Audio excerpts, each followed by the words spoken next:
That country loses and the worst that country is doing. China makes almost all of the windmills, and yet I haven't been able to find any wind farms in China. Did you ever think of that? It's a good way of looking at it. They're smart. China's very smart. They make them, they sell them for a fortune. They sell them to the stupid people that buy them, but they don't use them themselves. They put up a couple of big wind farms, but they don't use them. They just put them up to show people what they could look like. They don't spin, they don't do anything. They use a thing called coal, mostly. But China goes with the coal, they go with oil and gas. They're starting to look at nuclear a little bit, and they're doing just fine. They make a fortune selling the windmills, though, and I think really that's one that they wouldn't be surprised if it stopped. They are shocked that it continues to go. They're very friendly with me. They're shocked that people continue to buy those damn things. They killed the birds. They ruin your landscapes. Other than that, I think they're fabulous, by the way. Stupid people buy them. The consequences of such destructive policies have been stark, including lower economic growth, lower standards of living, lower birth rates, more socially disruptive migration, more vulnerability to hostile foreign adversaries, and much, much smaller militaries. The United States cares greatly about the people of Europe. We really do. I mean, look, I am derived from Europe. Scotland and Germany, 100% Scotland, my mother, 100% German, my father. And we believe deeply in the bonds we share with Europe as a civilization. I want to see it do great. That's why issues like energy, trade, immigration, and economic growth must be central concerns to anyone who wants to see a strong and united West, because Europe and those countries have to do their thing. They have to get out of the culture that they've created over the last 10 years. It's horrible what they're doing to themselves. They're destroying themselves. These beautiful, beautiful places. We want strong allies, not seriously weakened ones. We want Europe to be strong. Ultimately, these are matters of national security, and perhaps no current issue makes the situation more clear than what's currently going on with Greenland. Would you like me to say a few words of Greenland? I was going to leave it out of the speech, but I think I would have been reviewed very negatively. I have tremendous respect for both the people of Greenland and the people of Denmark, tremendous respect. But every NATO ally has an obligation to be able to defend their own territory. And the fact is, no nation or group of nations is in any position to be able to secure Greenland other than the United States. We're a great power, much greater than people even understand. I think they found that out 2 weeks ago in Venezuela. We saw this in World War II, when Denmark fell to Germany after just 6 hours of fighting and was totally unable to defend either itself or Greenland. So the United States was then compelled, we did it, we felt an obligation to do it, to send our own forces to hold the Greenland territory, and hold it we did at great cost and expense. They didn't have a chance of getting on it, and they tried. Denmark knows that. We literally set up bases on Greenland for Denmark. We fought for Denmark. We weren't fighting for anyone else. We were fighting to save it for Denmark. Big, beautiful piece of ice. It's hard to call it land. It's a big piece of ice. But we saved Greenland and successfully prevented our enemies from gaining a foothold in our hemisphere. So we did it for ourselves also. And then after the war, which we won it big. Without us, right now you'd all be speaking German and a little Japanese, perhaps. After the war, we gave Greenland back to Denmark. How stupid were we to do that? But we did it. But we gave it back. But how ungrateful are they now? So now our country and the world face much greater risks than it did ever before because of missiles, because of nuclear, because of weapons of warfare that I can't even talk about. 2 weeks ago, they saw weapons that nobody ever heard of. They weren't able to fire one shot at us. They said, what happened? Everything was discombobulated. They said, we've got them in our sights. Press the trigger, and nothing happened. No anti-aircraft missiles went up. There was one that went up about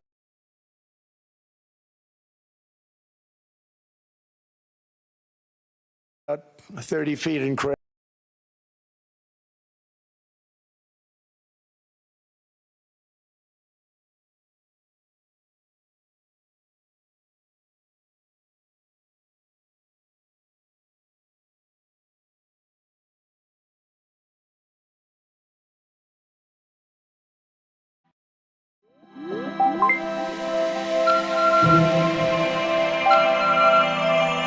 Exactly where it is.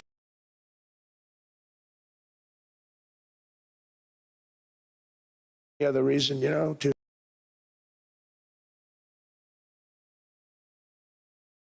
no such thing as rare earth. There's rare processing.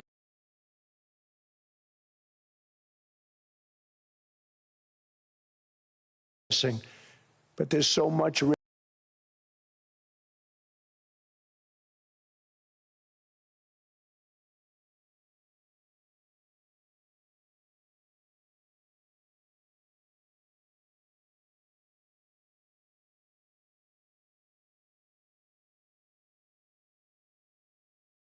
interest of the United States of America. And in fact, it's been our policy for hundreds of years to prevent outside threats from entering our hemisphere, and we've done it very successfully. We've never been stronger than we are now. That's why American presidents have sought to purchase Greenland for nearly 2 centuries. For 2 centuries they've been trying to do it. They should have kept it after World War II, but they had a different president. That's all right. People think differently. Much more necessary now than it was at that time, however. In 2019, Denmark said that they would spend over $200 million to strengthen Greenland's defenses. But as you know, they spent less than 1% of that amount. 1%. There's no sign of Denmark there. And I say that with great respect for Denmark, whose people I love, whose leaders are very good. It's the United States alone that can protect this giant mass of land, this giant piece of ice, develop it and improve it and make it so that it's good for Europe and safe for Europe and good for us. And that's the reason I'm seeking immediate negotiations to once again discuss the acquisition of Greenland by the United States, just as we have acquired many other territories throughout our history, as many of the European nations have. They've acquired, there's nothing wrong with it.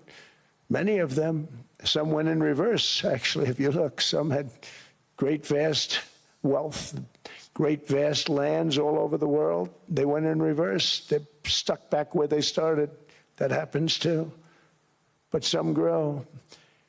But this would not be a threat to NATO. This would greatly enhance the security of the entire alliance, the NATO alliance. The United States is treated very unfairly by NATO. I want to tell you that. And when you think about it, nobody can dispute it. We give so much and we get so little in return.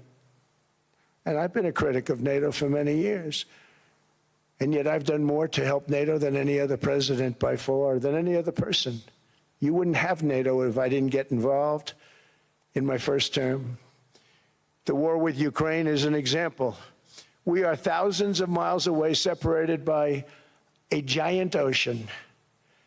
It's a war that should have never started, and it wouldn't have started if the 2020 U.S. presidential election weren't rigged. It was a rigged election. Everybody now knows that. They found out.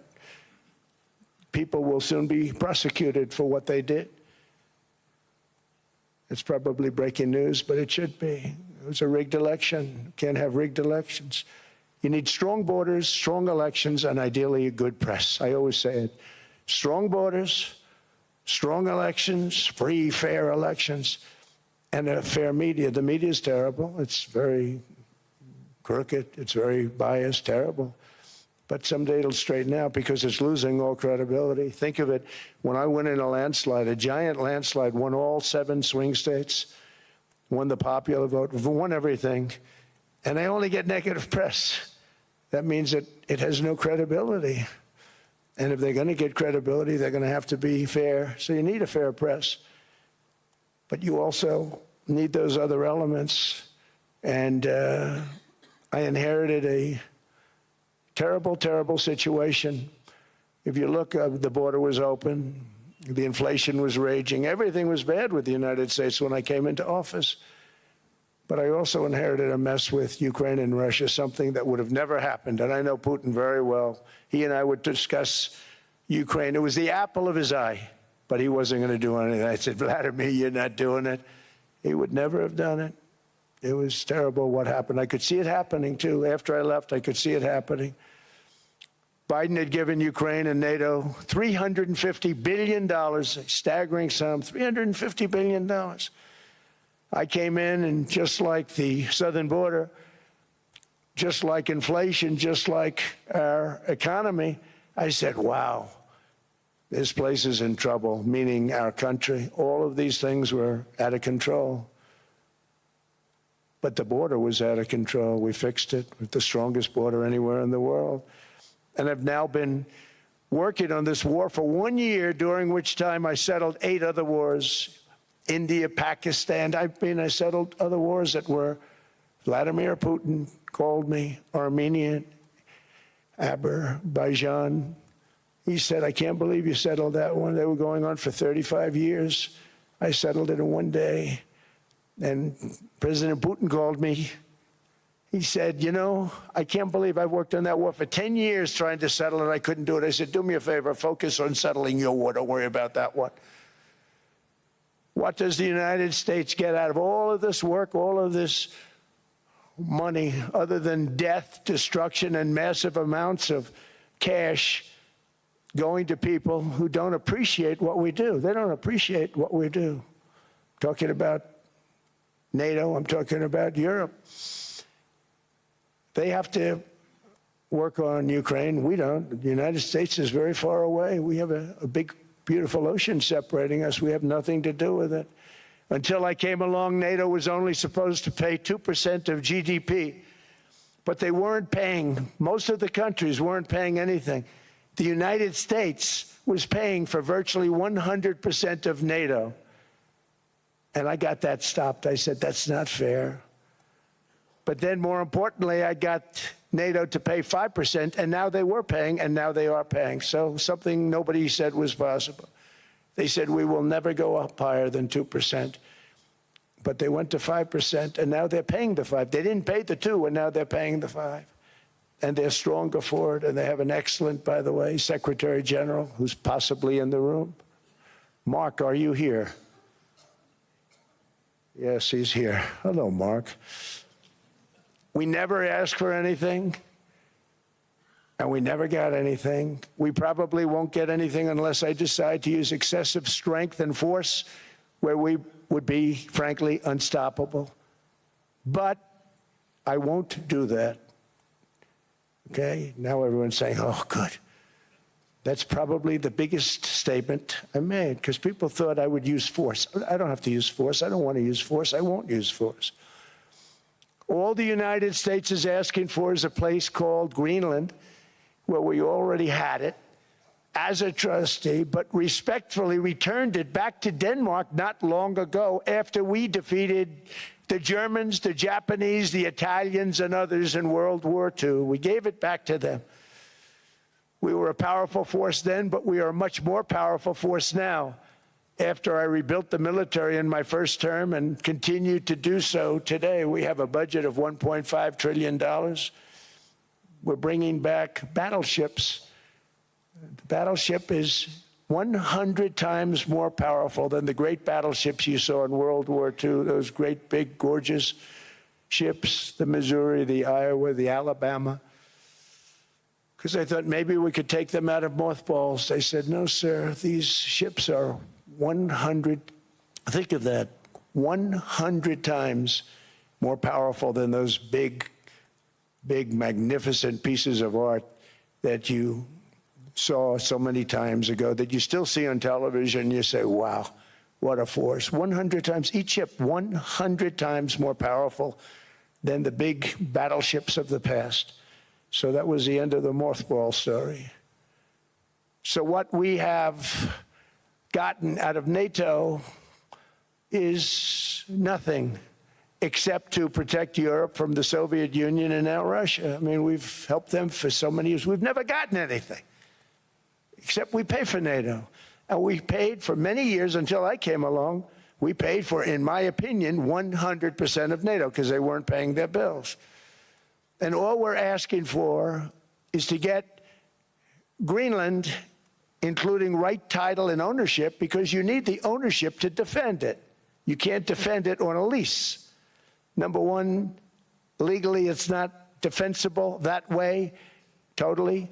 And number two, psychologically, who the hell wants to defend a license agreement or a lease, which is a large piece of ice in the middle of the ocean where if there is a war, much of the action will take place on that piece of ice. Think of it.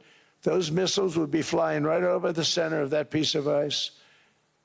All we want from Denmark for national and international security and to keep our very energetic and dangerous potential enemies at bay is this land on which we're going to build the greatest golden dome ever built. We're building a golden dome that's going to, just by its very nature, going to be defending Canada. Canada gets a lot of freebies from us, by the way. They should be grateful also, but they're not. I watched your Prime Minister yesterday. He wasn't so grateful. But they should be grateful to us. Canada lives because of the United States. Remember that, Mark, the next time you make your statements. What we did for Israel was amazing, but that's nothing compared to what we have planned for the United States, Canada, and the rest of the world. We are going to build a dome like no other. We did it for Israel. And by the way, I told Bibi, stop taking credit for the dome. That's our technology. That's our stuff. But they had a lot of courage, and they were good fighters, and they did a good job, and we wiped out the Iran nuclear threat like nobody can believe. Nobody's ever seen anything like it. That, Venezuela, taking down Soleimani, wiping out al-Baghdadi when he tried to reinstitute ISIS. We did a lot. I did a lot of big things, all perfectly executed. Everyone was perfectly executed. Somebody told me that, a military expert told me, sir, everything you've done has been perfectly executed. I said, I know. So other presidents have spent, whether foolishly or not, trillions and trillions of dollars on NATO and gotten absolutely nothing in return. We've never asked for anything. It's always a one-way street. Now they want us to help them with Ukraine. And we say, we're going to. I'm really helping, not even them. I want to see, last week, if you saw, it was 10,000 soldiers, but last month it was 31,000 soldiers died. 31,000. That's this room times, the number of people in this room times 30. Think of it. 30,000 soldiers died in 1 month. The month before it was 27,000. The month before that it was 28,000. The month before that it was 25,000. It's a bloodbath. over there. And that's what I want to stop. It doesn't help the United States, but these are souls. These are young people. Look like you, look like some of you right in the front row. They go to war. Their parents are so proud. Oh, there he goes, comes back. 2 weeks later, they get a call, your son's head's been blown off. I want to stop it. It's a horrible war. It's the worst since World War II. They keep going, they'll exceed World War II. The numbers are staggering, how many people they've lost. They don't want to talk about it. Ukraine and Russia lost just tremendous amounts. And I'm dealing with President Putin, and he wants to make a deal, I believe. I'm dealing with President Zelensky, and I think he wants to make a deal. I'm meeting him today. He might be in the audience right now. But they got to get that war stopped because too many people are dying, needlessly dying.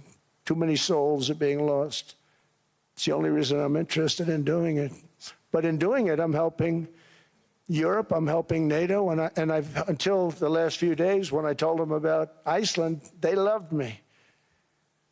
They called me daddy, right, last time. A very smart man said, he's our daddy. He's running it. I was like running it. I went from running it to being a terrible human being. But now what I'm asking for is a piece of ice, cold and poorly located, that can play a vital role in world peace and world protection.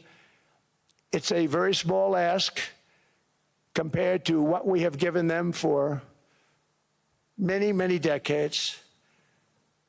But the problem with NATO is that we'll be there for them 100%. But I'm not sure that they'd be there for us. If we gave them the call, gentlemen, we are being attacked. We're under attack by such and such a nation. I know them all very well. I'm not sure that they'd be there. I know we'd be there for them. I don't know that they'd be there for us. So with all of the money we expend, with all of the blood, sweat, and tears, I don't know that they'd be there for us. They're not there for us on Iceland, that I can tell you. I mean, our stock market took the first dip yesterday because of Iceland. So Iceland's already cost us a lot of money.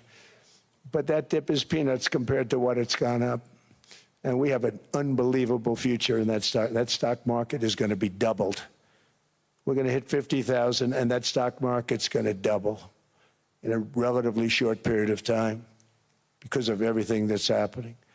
But this is a good example. After giving NATO and European nations trillions and trillions of dollars in defense, they buy our weapons. We make the greatest weapons in the world, but now we're going to make them faster, much faster. You saw that. I put a cap on the salaries. Then I put no buybacks, no stock buybacks, no various other things that they were doing. I mean, they were making $50 million, but it would take them 3 years to give you a Patriot missile. I said, that's not good. My chauffeur can do a better job than that, and he makes slightly less than 50. They make big salaries. If they're going to make those big salaries, they're going to have to produce a lot faster. The good news is we have the greatest equipment in the world. Now we're going to start making it a lot faster. They're going to build additional plants. And all of the money that goes into stock buybacks is going to go into building plants. We're not allowing stock buybacks by defense companies any longer. They're going to build new plants to make Tomahawks, Patriots. We have the best equipment, F-35s. F-47, the new one just coming out. They say it's the most devastating plane, fighter jet ever. Who knows? They called it 47. If I don't like it, I'm going to take the 47 off it. I wonder why they called it 47. We'll have to think about that. But if I don't like it, I'm going to take that 47 off. But it's supposed to be the Stage 6. It's supposed to be the first Stage 6 plane, undetectable, like our B-2 bombers were undetectable. They flew right over Iran. They were undetectable.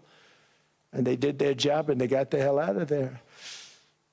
So we want a piece of ice for world protection, and they won't give it. We've never asked for anything else, and we could have kept that piece of land, and we didn't. So they have a choice. You can say yes, and we will be very appreciative, or you can say no, and we will remember. A strong and Secure America means a strong NATO. And that's one reason why I'm working every day to ensure our military is very powerful, our borders are very strong, and above all, our economy is strong because national security requires economic security and economic prosperity, and we have the greatest that we've ever had. Biden in American history, they say 48 years, I say forever, but I think 48 years is the equivalent to forever. Whether it's 48 years or ever, it's terrible, costing the typical family $33,000. What they did to this country should never, ever be forgotten. It's early, but he has to be rated as the worst president we've ever had by far. The auto pen did much of the damage. The auto pen, he was the auto pen president, because I don't believe a sane president would have ever signed the kind of things that he signed. But now grocery prices, energy prices, airfares, mortgage rates, rent, and car payments are all coming down, and they're coming down fast. We inherited a mess, but we've done a hell of a job in 12 months. Under my most favored nation policy for drug prices, the cost of prescription drugs is coming down by up to 90%, depending on the way you calculate. You could also say 5, 6, 7, 800%. There are two ways of figuring that. But we have a favored nations policy that every president wanted, no president was able to get. I got it, and other nations approved it. And I had to use tariffs in order to get it because they said, no way. In other words, a pill that costs 10% in London costs $130. Think it costs $10 in London, costs $130 in New York or in Los Angeles. And I'd say, boy, that's bad. Friends of mine would say, you know, we go to London, you can buy the stuff for nothing. We go all over the world, we can buy it for nothing. Because basically America was subsidizing every nation in the world because presidents allowed them to get away with it. It became very tough. So when I called up Emmanuel Macron, I watched him yesterday with those beautiful sunglasses. What the hell happened? But I watched him sort of be tough. But he was at $10 for a pill. And I said, Emmanuel, and I have all the big pharmaceutical companies are in total agreement. It wasn't easy, by the way. They're tough, smart. They've been getting away with the scam for a long time. But they gave it up. But they said, you'll never get the countries to approve it. I said, why is that? Because they won't. They always said, we're not paying any more. Get the rest for the United States. So over the years, they stayed the same. We just went up, up, up. And I mean, we would pay 13, 14, 15 times more than certain countries would. So I said, no, they'll approve it 100%. Sir, you'll never get them to approve it. I said, I guarantee you. But I actually started with Emmanuel, who probably is in the room too. And I like him. I actually like him. Hard to believe, isn't it?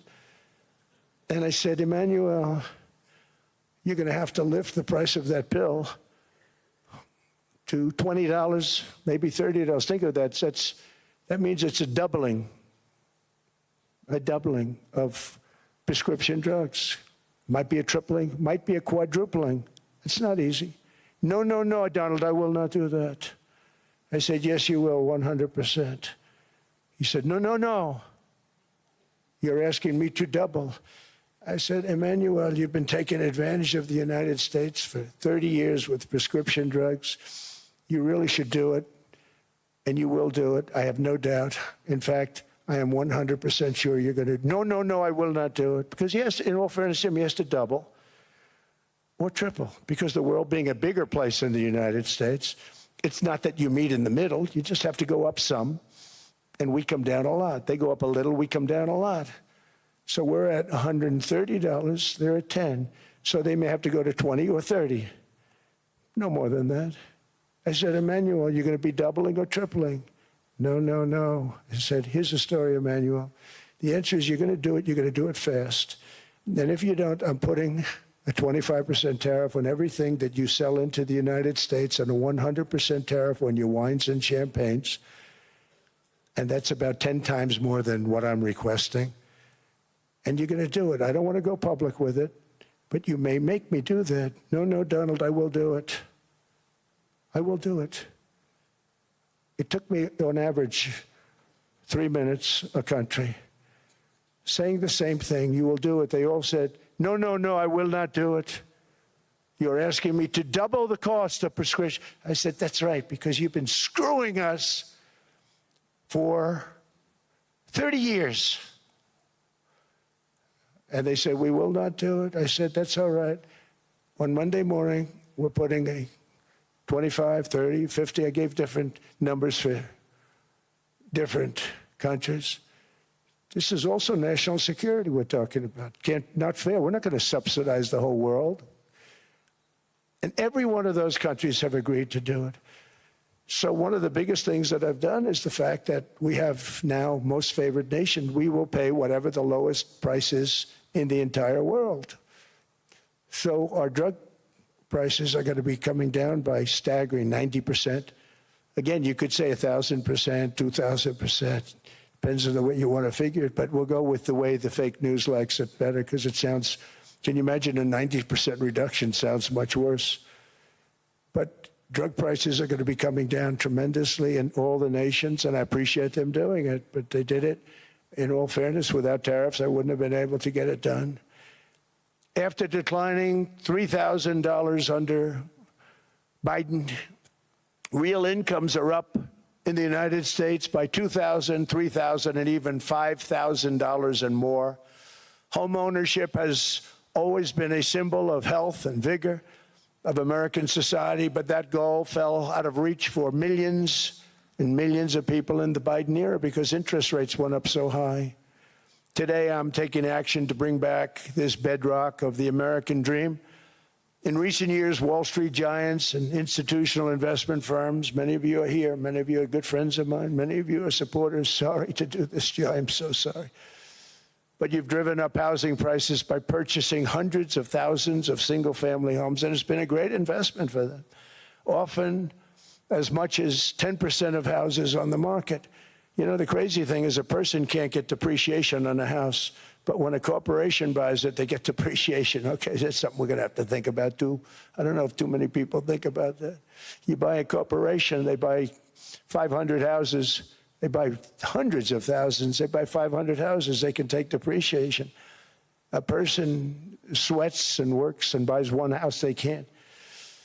But homes are built for people, not for corporations, and America will not become a nation of renters. We're not going to do that. That's why I have signed an executive order banning large institutional investors from buying single-family homes. It's just not fair to the public. They're not able to buy a house. And I'm calling on Congress to pass that ban into permanent law, and I think they will. One of the biggest barriers to saving for a down payment has been surging credit card debt.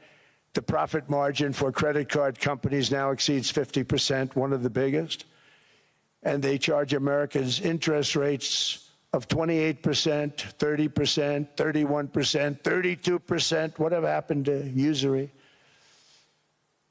So to help our citizens recover from the Biden disaster, all caused by this horrible president, just horrible president, I'm asking Congress to cap credit card interest rates at 10% for 1 year.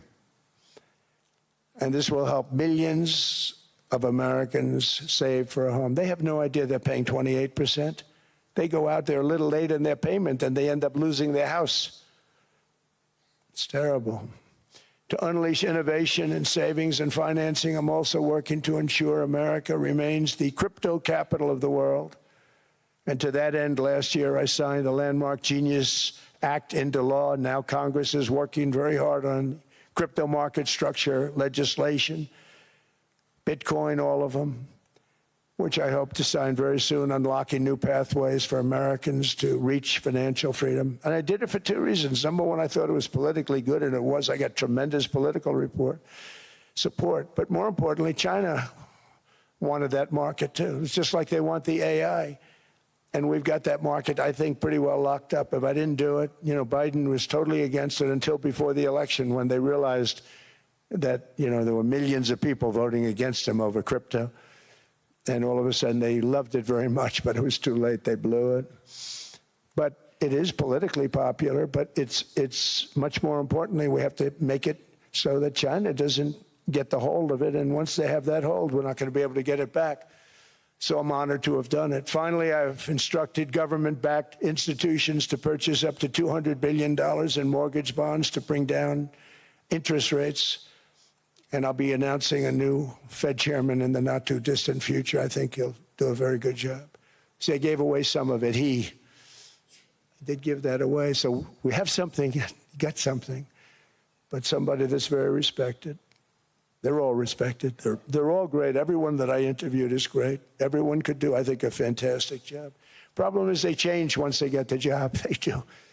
You know, they're saying everything I want to hear, and then they get the job. They're locked in for 6 years. They get the job, and all of a sudden, let's raise rates a little bit. I call them, sir, we'd rather not talk about this.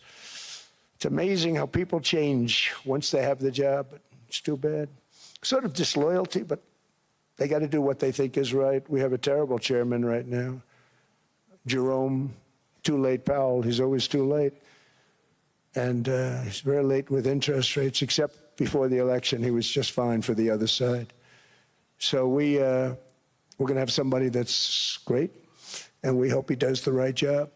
Last week, the average 30-year mortgage rate dropped below 6% for the first time in many years. Another major factor in driving up housing costs was the mass invasion of our borders. And I have to say one thing about housing, because nobody ever says this. I am very protective of people that already own a house, of which we have millions and millions and millions. And because we have had such a good run, the house values have gone up tremendously. And these people have become wealthy. They weren't wealthy. They become wealthy because of their house.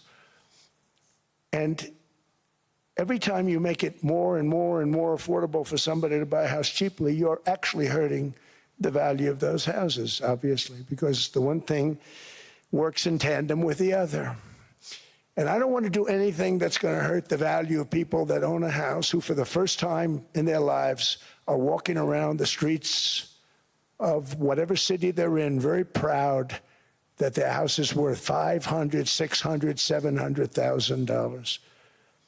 Now, if I want to really crush the housing market, I could do that so fast, and people could buy houses, but you would destroy a lot of people that already have houses. In some cases, they've mortgaged their house, and the mortgage would be very low, and all of a sudden, the mortgage without any changes becomes very high, and they end up losing the house. I'm not going to hurt, and I speak with Scott, who's doing a fantastic job, and Howard, who's doing a fantastic job, and all of my people. And I always say, look, you know, I can crush the hell out of the market. We can drop interest rates to a level, and that's one thing we do want to do. That's natural. That's good for everybody. You know, the dropping of the interest rates, we should be paying a much lower interest rate than we are. We should be paying the lowest interest rate of any country in the world, because without the United States, you don't have a country. I mean, I had a case with Switzerland. We happened to be in Switzerland. Maybe I'll give you a quick story. But they were paying nothing. They make beautiful watches, great watches, Rolex, all of them. They were paying nothing to the United States when they sent their product in. And we had a $41 billion deficit. $41 billion with this beautiful place. Flew over it, isn't it nice? So I said, let's put a 30% tariff on them, so that we get back some of it, not all of it at all. We still have a deficit, big deficit. We had 41 million. That's a big deficit. And I said, let's put a tariff on.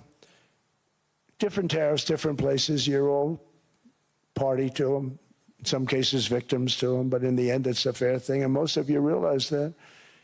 But we put a 30% tariff on Switzerland, and all hell broke loose. They were calling, I mean, like you wouldn't believe. And I know so many people from Switzerland, incredible place, incredible, brilliant place. But I didn't realize that they're only good because of us. And there's so many other examples. I mean, us, probably other places, but a majority of the money they make is because of us, because we never charged them anything. So they come in, they sell their watches, no tariffs, no nothing. They walk away, they make $41 billion on just us. So I said, no, we can't do that. So I'm going to bring it up. I still would have a deficit pretty substantial, but I brought it up to 30%. And I guess Prime Minister, I don't think President, I think Prime Minister called a woman, and she was very repetitive. She said, no, no, no, you cannot do that, 30%. You cannot do that. We are a small, small country. I said, yeah, but you have a big, big deficit. You may be small, but you have a bigger deficit than big countries. He said, no, no, no, please, you cannot do it. Kept saying the same thing over and over. We are a small country. I said, but you're a big country in terms of, and she just rubbed me the wrong way, I'll be honest with you. And I said, all right, thank you, ma'am, appreciate it. Do not do this. Thank you very much, ma'am. And I made it 39%. And then all hell really broke out. And I was paid visits by everybody. Rolex came to see me. They all came to see me. But I realized, and I reduced it, because I don't want to hurt people. I don't want to hurt them. And we brought it down to a, lower level. Doesn't mean it's not going up, but we brought it down to a lower level. But they pay now, tariff. But I realized that we have many places like that where they're making a fortune because of the United States. Without the United States, they wouldn't be making anything. Think of it. Switzerland made $41 billion on us. And as she said, it's a small place. And I realized with that, I don't know, it was so, because she was so aggressive. And I realized in that conversation that the United States is keeping the whole world afloat. Many places, I could give you 6, 7 places just in the people in this little area. I know every one of them. They're looking down. They don't want to see me. They don't want to stare me in the eyes. But they're taking advantage of, everybody took advantage of the United States. But I've been very fair, and I gave them a tariff, and it was fine. But I realized that without us, it's not Switzerland anymore. Without us, it's not any of the countries that are represented here. And we want to work with the countries. We want to work with them. We're not looking to destroy them. I could have said 39, 40%. I could have said I want a 70% tariff, then we make money with Switzerland. But Switzerland would have been probably destroyed, financially destroyed. I don't want to do that. But we should be paying the lowest interest rate of everybody. I hope Scott's listening to this, because we should be paying the lowest interest rate of everybody. Without us, most of the countries don't even work. And then you have the protection factor. Without our military, which is the greatest in the world by far, without our military, you have threats that you wouldn't believe. You wouldn't believe. You don't have threats because of us, and that's because of NATO. One other thing, and I have to say it so importantly, in the old days, and I used to say I'm the youngest in the room. Now I'm among the older. I hate to say it. I don't feel old, but I'm among the older. But I remember not long ago, 20, 25 years ago, when good news came out about, let's say, the United States. The United States had a great quarter. The United States had a great month. All the stocks went up. And that's the way it's supposed to be. Now when they say the United States had a record quarter, it's unbelievable how well it's doing, all the stocks crash because they say, oh no, inflation, they're going to raise interest rates. And they do. Some of these stupid people like Powell, they raise interest rates. And what they do is they stop you from being successful. It used to be when we had a great quarter, a great month, great earnings, great anything, any good news, the stock market went up. That's the way it's going to be. We got to do that again, because that's the way it should be. Now when we have a great month, they want to kill it. Like we did over 5%. People were surprised. We should do 20%. We could do 25%. When we announce good numbers, and the reason is they're so petrified of inflation. And growth doesn't mean inflation. We've had tremendous growth with very low inflation. In fact, growth can fight inflation, proper growth. So we want to get back to the days when we announce great numbers, because we're going to be announcing phenomenal. You know, all these factories that are being built at record, thousands of businesses are being built right now. Remember, $18 trillion is invested. I think the second number is 3, and that was China many years ago. Investments in the country from outside. 18 trillion, nobody's ever seen. And that's money coming in and building things, factories. Thousands of businesses are being built, thousands. Hundreds of big factories, car plants are moving back to the United States. They're coming in from Canada, they're coming in from Mexico, from Japan. Japan's coming in and building plants here in order to avoid tariffs. They're coming in from China, they're coming in from all over the world. We have more plants being built now, car plants, than we've ever had built, even in the heyday from the 1940s and 50s. And they're bigger. They don't use renovations anymore where they take an old plant, they rip it down, they build a brand new plant, super modern plant. But it's happening at levels that nobody's ever seen. In 2024, the U.S. built less than 2 million new homes, but Biden admitted more than 8 million new migrants. And those days are over. In 2025, for the first time in 50 years, the United States had reverse migration. Boy, that was nice.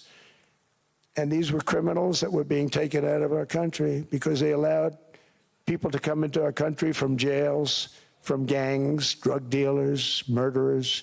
11,888 murderers. We've gotten most of them out. And then ICE gets beat up by stupid people from leadership in Minnesota. We actually are helping Minnesota so much, but they don't appreciate it. Most places do. You know, Washington, D.C. is the safest place now in the United States.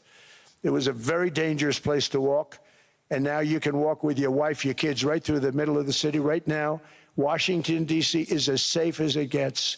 It was one of the most unsafe, I had to admit. We sent in the military, the National Guard. Within 2 months, it was great. Within 3 months, it's like a really great place and a safe place and a beautiful place. It's even been cleaned up. The graffiti's gone. The fences are gone. We don't have to worry about fences anymore. All of the places, the grasses are cut and replaced with new grass in many cases. It's all going to happen in the spring. But Washington and D.C. is beautiful again, and it's safe. New restaurants are opening up. They were all closing. Now you can't get into a restaurant. Restaurants in Washington, D.C. are all opening. Memphis also, Memphis, Tennessee, New Orleans, Louisiana. We're there for 3 weeks. We've cut the crime down by 64%. Within another month, we'll have virtually no crime there. We can do that all over. We're going to help the people in California. We want to have no crime. I know Gavin was here. I used to get along so great with Gavin when I was president. Gavin's a good guy. And we're going to, if he needed it, I would do it in a heartbeat. I'd love to see. We did help them a lot in Los Angeles, a lot with the early in my term when they had some problems. But we would love to do it. I will say this, if I were a Democrat governor or whatever, I would call up Trump. I'd say, come on in, make us look good, because we're cutting crime down to nothing. And we're taking people out, career criminals who are only going to do bad things, and we're bringing them back to their countries. But where we've done it, it's been amazing. And we have a capacity to do it at much greater levels. We're cutting illegal aliens off welfare and other government benefits, and I have directed that starting immediately, there will be no more payments to sanctuary cities, because they are really just sanctuaries for criminals. They're really protecting criminals, and those are the ones we have to get out of the country. Murderers, drug dealers, the mentally insane. They emptied their mental institutions into the United States. And despite that, we have the lowest crime numbers that we've came out. But equally importantly, we're cracking down on more than $19 billion in fraud that was stolen by Somalian bandits. Can you believe that they turned out to be higher IQ than we thought? I always say these are low IQ people. How did they go into Minnesota and steal all that money? And we have, you know, they're pirates, they're good pirates, right? But we shoot them out of the water just like we shoot the drug boats out. They're not pirating too many boats lately, do you notice? When they go out into those boats, they want to take over a $1.5 billion tanker loaded up with oil, and they say, we're going to blow up your boat. They have powerful weapons. You hit the side of the boat, you blow the whole thing up. The insurance companies are petrified, so they say, just give them the boat. We'll give them money instead. And I don't do that. We blow them right the hell out of the water. We see them going out, we blow them out of the water. We don't have any pirates so much anymore. If we do, they won't be there long. We've cut down with the hitting of the boats that are loaded up with drugs, including submarines. Can you believe they actually buy small, they call mini subs, very fast. They're meant for drugs. We've knocked out 2 of them. The Democrats say they were fishing. You have ruined somebody's fishing weekend, I would say. A submarine is not a fishing boat. You don't fish. But we've knocked down drugs by water, the oceans, the sea, by 97.2%. Think of that. And I actually say, who the hell are the 3%? Because I would not want to be piloting one of those boats. We knocked them down, and now we're going to start on land. We're going to knock it all out. The land is the easy part. What we did on sea is incredible, and that's our great military. The situation in Minnesota reminds us that the West cannot mass import foreign cultures, which have failed to ever build a successful society of their own. I mean, we're taking people from Somalia, and Somalia is a failed, it's not a nation. Got no government, got no police, got no military, got no nothing. And then we have this fake congressperson who they just reported is worth $30 million. You believe this? Ilhan Omar, talking about the Constitution provides me. She comes from a country that's not a country, and she's telling us how to run America. Not going to get away with it much longer, let me tell you. The explosion of prosperity and conclusion and progress that built the West did not come from our tax codes. It ultimately came from our very special culture. This is the precious inheritance that America and Europe have in common. We share it. We share it, but we have to keep it strong. We have to become stronger, more successful, and more prosperous than ever. We have to defend that culture and rediscover the spirit that lifted the West from the depths of the Dark Ages to the pinnacle of human achievement. We live in an incredible, changing period. It's an unbelievable time, but we have to take advantage of the time that we're in. In our hands are technologies that our ancestors could scarcely have. I mean, they couldn't have even dreamt some of the things that we see today. And so rapidly they're produced. I mean, AI, 2 years ago, nobody ever heard of the term, and now everybody's talking about it. And it can have some very good purpose. It could also have some dangerous purpose, and for that we have to watch out. But some tremendous things are happening because of it. And we're leading by so much. We're doing so well. But opportunities that are bigger and grander than ever before in human history are right before us. It is the pioneers in this room. Many of you in this room are true pioneers. You're truly brilliant, brilliant people. Just your ability to get a ticket is brilliant because you have about 50 people for every seat. I don't know what, that's Larry. Everything Larry touches turns to gold. He made this very successful. But you're in this room, and some of you are the greatest leaders anywhere in the world. You're the greatest brains anywhere in the world. And the future is unlimited, and to a large part because of you, and we have to protect you, and we have to cherish you. I always say we have to cherish our brilliant people because there aren't many of them. So together with confidence, boldness, and persistence, let us lift up our people, grow our economies, defend our shared destiny, and build a future for our citizens that is more ambitious, more exciting, more inspiring, and greater than the world has ever seen. We're in a position to do things that nobody else has ever even thought of before. And many of the people in this room are the ones that are doing it, and I want to congratulate you, and I'm with you all the way. You can do things that nobody else can even think about. So I congratulate you on your tremendous success. And the United States is back, bigger, stronger, better than ever before. And I'll see you around. Thank you all very much. Thank you very much.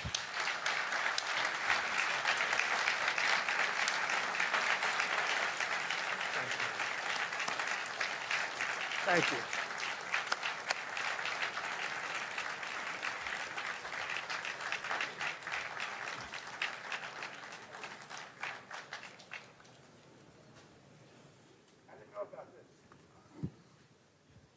This was supposed to be a nice fire chat, Mr. President. Yes, good. I got set up. No, I did know. You made the job for the moderator really easy. Thank you, Mr. President, for your speech. I do have a few follow-up questions, if it's okay. Sure. I don't think I should start with Greenland, maybe. I'll start with the economy. The U.S. economy is doing really, really well.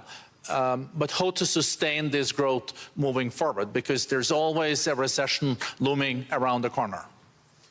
Well, you know, the one thing about economies and recessions is sometimes you get hit unexpectedly and there's nothing you can do about it. All brilliant people, but there's nothing. One example was COVID. We had an economy going at levels like nobody had ever seen my first 2.5, 3 years. And then I heard the word pandemic, not COVID. They came up with that name over a period of time. We won't get into that. But I heard the word pandemic. And I had a poll come out that was so strong just prior to that, and I was with the two best pollsters, McLaughlin and Fabrizio, and they said, sir, George Washington and Abraham Lincoln, if they came back and ran as president and vice president, they couldn't beat you.